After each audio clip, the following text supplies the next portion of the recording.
Welcome. What is up? Welcome to This Week in the Mixer, episode 3, season 2. On the road again, on daddy duty. Well, not on daddy duty, on daddy chore duty. Just want to get some thoughts out again. Check in with you guys. Check in with some Game of Thrones talk. Got a big episode coming tonight. Get a little bit of sports talk in. Get a little bit of upcoming prop talk in, and let's just get to it. So first and foremost, we got episode 5 of Game of Thrones tonight. Should be the big one. The battle at King's Landing. It's kind of what the whole series has been building up to, the battle for the Iron Throne. How's it all going to play out? Of course, the biggest thing on everybody's mind right now is the Mad Queen gonna come out? Well, which Mad Queen, I guess. Cersei's been kind of the one taking up that handle for the majority of the show's life. But is Dany gonna lose her shit? It's more of a line that's given in the books rather than the show, although I want to say that Cersei said it once, that whenever a Targaryen is born, the gods flip a coin on whether or not they're going to be crazy, and Dany's brother obviously was crazy. Jon, also a Targaryen, as we know, seems to not be crazy, although he didn't know he was a Targaryen until recently. So maybe him knowing now stokes his ego, which some people are throwing out that theory, which I don't buy. But as far as Dany goes, she's had a lot come her way in the last few episodes. Jorah died. Missandei got her head chopped off. Rhaegal, her dragon, met his end. A lot of her soldiers died in the battle at Winterfell. There was a scene in the last episode where she sees Jon with Tormund and I think Davos and all his men, and then Dany's just kind of sitting there alone, and you kind of realize everybody that she's gone on her journey with is basically gone. She's got Grey Worm, and that's it. And Grey Worm, he's got as much personality as a rock. He's just kind of there. So Dany's just kind of feels lonely now. Missandei was one of the last ones left. I do feel like Missandei's importance was kind of played up. She was just a translator, and Dany didn't even really need her. So I guess she was like a close friend, but it's not like she's some master advisor or anything like Tyrion's supposed to be, or Varys is. She's just, she's a friend and an important one, but I guess maybe that's why her death it was a little more tragic, is just because it's kind of senseless. She doesn't really have a strategic role. She's not from a great house or anything like that. Like, what difference does it make to let her live? It's not like she's gonna rally houses against Cersei, but Cersei knows that she's important to Dany, and so whatever, just chop off her head just out of spite. All right. So anyway, is Dany gonna go, Dracarys on the city, and burn a bunch of innocents? And the writers of the show and even George in the book have kind of been playing around with this idea with Dany being crazy. The kind of the whole life of the show, the whole life of the book, you know, she's kind of always done her own thing, and it's always worked out for her. You know, everybody thought she was crazy for walking into the pyre, the burn site for that witch in Drogo with the eggs. You know, everybody thought she was just burning herself alive, and then she walked out with 3 dragons. Everybody thought when she tried to free the slave cities that was frivolous and pointless and a waste of her time, but she did it. It worked out. Trying to think of some other examples.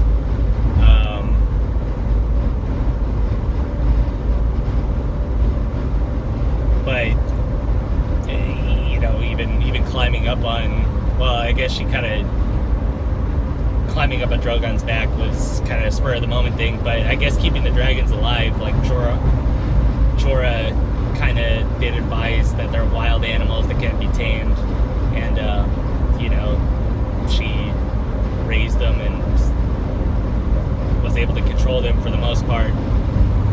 So she's just kind of always towed the line, and it's worked for her, and she's kept it in balance. She maybe has gone to a few extremes here and there.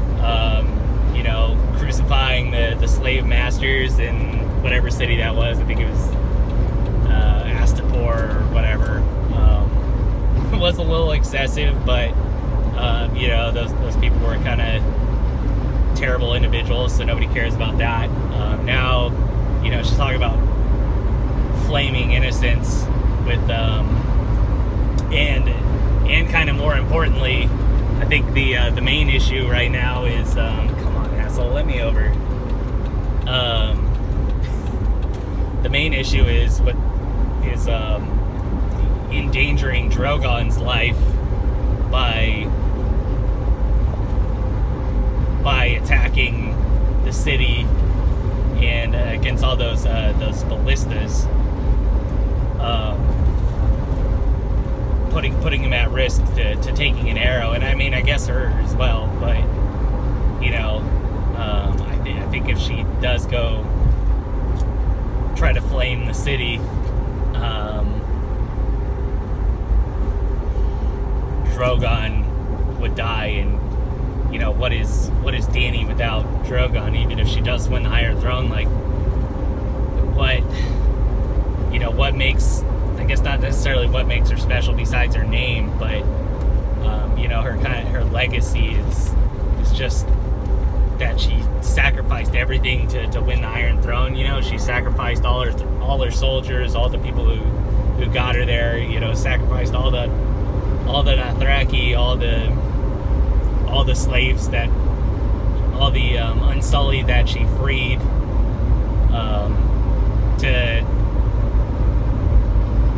to get what she wanted. You know, how is she?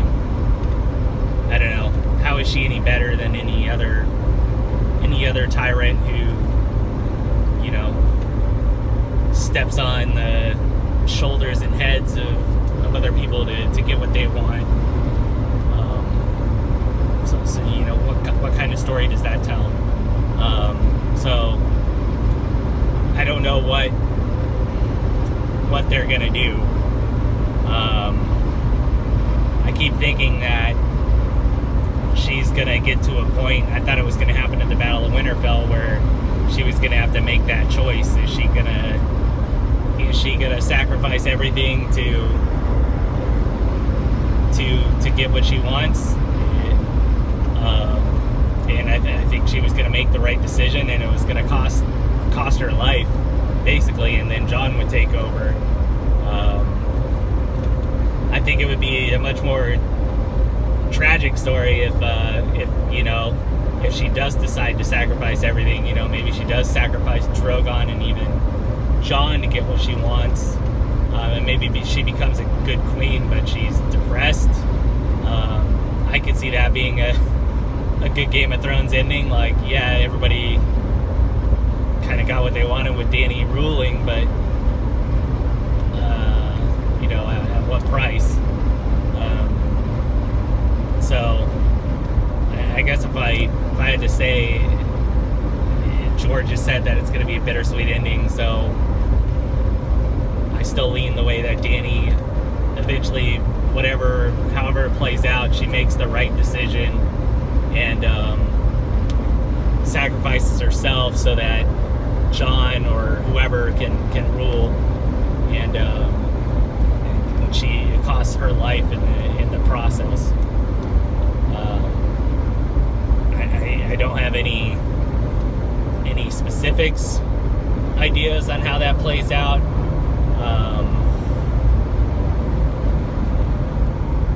But I just feel how that's the way it's gonna unfold. I could also see Euron kind of backstabbing Cersei in some way,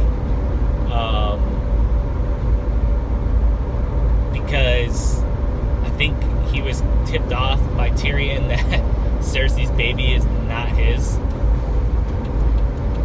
and if that's the case, I could see him just maybe not exactly helping out Cersei. Maybe he offers himself to Dany again, to turn the tide of the battle, and then Dany uses that against him somehow. But I mean, it seems like he's smarter than that. I just see some sort of twist happening there. Then again, we're gonna have to see this all play out in one episode, so maybe there's just not enough time for all that to happen. Maybe it just gets brushed under the rug in the favor of trying to get through as much plot as they can, as fast as they can. Clegane Bowl is going to happen. Arya is going to sneak the Hound in. She's going to hunt after Cersei. It'd be really... I don't see Arya killing Cersei, though. It'd be interesting to see how Jaime runs into Cersei if he does. I don't see Arya killing Cersei. I don't know who she's really there to kill, but I see her sneaking the Hound in somehow, and then Clegane Bowl happens that way during the battle.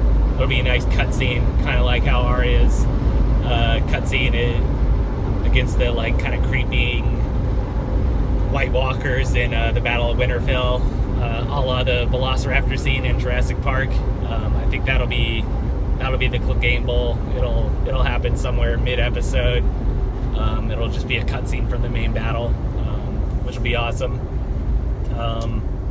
But yeah, ultimately the good guys win, and we'll go from, and we'll have to see how, I don't know, the chips fall in Westeros from there.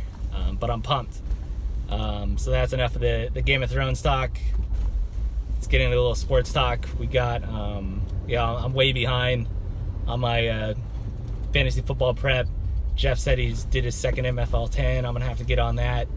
I have some credits from my league that I won last year, which thought was $100 win. Instead, it was a $20 credit. So, I mean, I won the league. I think I had Mahomes, Tyreek, and Kelsey. I had a crazy Chiefs stack that got me a lot of points, and I was like, yeah, sweet, $100. Nope, $20 credit. So yeah, that didn't exactly work out. Here we go. Get to journey across the border again. But anyway, so I got to get on that. Got to start studying up. Problem is, most of my studying's done when I'm at work, and I haven't been at work, so haven't got the chance to study. Been busy watching, the Sharks go on their run, which has been pretty fun. Been watching some baseball. Been watching a little bit of playoff basketball. Still don't really know who I'm rooting for in basketball. I guess the Raptors, but I don't even know if they're going to get through this round. They got Game 7 tonight too. I'll have to try to give that a watch. Mainly in the sports world right now, it's all Padres, which is a nice change.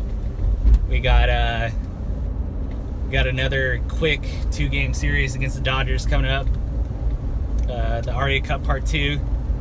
Got Paddock versus Kershaw on Tuesday on ESPN, which I will be able to watch. Unfortunately, Fox Sports San Diego doesn't work down here, which is no bueno, but ESPN does, so I'll be able to watch that game. Really looking forward to that one. I'm surprised. I knew Paddock was going to be good. I didn't expect him to be this good right out the gate. So that's been pretty awesome. It'll be nice once they bring up Mackenzie Gore. They might actually have a respectable duo of young starters. And then, maybe we'll be looking at a pennant run. Give us something to watch in the end of summer, early fall. It'd be nice. It's been a while since baseball has mattered this much. I mean, we're still not even really close to the All-Star break. I don't even know if we're a quarter of the way into the season. But, I was making jokes at Danny for 1 week into the season watching the standings. But, the Dodgers lost last night. Padres won, so I think they're 3.5 games out right now. They can pick up these 2 games. It's not impossible. But, I mean, realistically, they're probably looking at a wild card contention, maybe, as long as they're above 500 by the end of July. I'll be happy with that. Go on a run. Maybe they pick up a piece or two before the trade deadline and flirt with the wild card bid. That would be I would consider them ahead of schedule if that happens, and that's what I'm really hoping for. And I think that's the most realistic, optimistic outlook we can have. To expect anything more is a little greedy. So just temper your expectation, guys. Danny, especially, I'm trying to look out for you, buddy. Don't live and die by every loss. Baseball season's a marathon, so just hang in there. They're going to go on a 5-game losing streak at some point, maybe even more. Just roll with it and just hang in there. Trust the process, and we'll see where we're at the end of July, and go from there. What else we got? We got the prop in a few weeks. I'm gonna have to find out time when I can run. I'll probably just record my whole run or something, because I only got 2 weeks of paternity leave left, and my schedule's full. I got a lot of stuff I got to do before I get back. Not to mention taking care of the baby. I think the last pair of races before the Monaco Grand Prix and the Indy 500 were yesterday. A Penske car. It was Simon Pagenaud won the Indy Grand Prix, which is the road track race. He came from 5th to 1st in the rain with 15 laps to go. It's pretty awesome. IndyCar has been a better product than Formula One for a while now. It was a really good race, but that was a road course, so Indy 500 is an oval. No way indicative of what's going to happen, but it was entertaining. See if he can carry that momentum in an Indy 500. Had the Spanish Grand Prix today for Formula One. I know one of the Mercedes drivers won. I think Hamilton won. I was kind of half watching it while I was... the baby woke up like right at the start of the race. and so I turned it on, and then I kind of fell asleep as the baby was falling asleep. I think Hamilton beat out his teammate into the first corner. His teammate had started from first like he had the past 3 races, but Hamilton got a better start, beat him into the first corner, and then that's pretty much it. That was pretty much the race from there, and I think the Ferraris finished like 4th and 5th, so it's not looking too good. It's another boring Formula One season. They really need to change the engine formula, because it's just not fair with Mercedes engines. They just have a better car, and Hamilton is a good driver, and so is his teammate, but it's just been a really bad like last 5 seasons, I'd say. It's not even really worth I don't know, worth getting upset over or hanging on every race. But yeah, still looking forward to the Monaco Grand Prix. It's kind of a one-off, unique street circuit. The track's amazing. Anything could happen. So excited for that, for the prop. But yeah, that is it for now. We're home, a la casa. Game of Thrones tonight. Prop event in a few weeks. Good luck to everyone out there. Good luck to the good guys tonight. The Battle of King's Landing. We'll see what happens. And I guess that's all I got for you. Let's get it, guys. Later.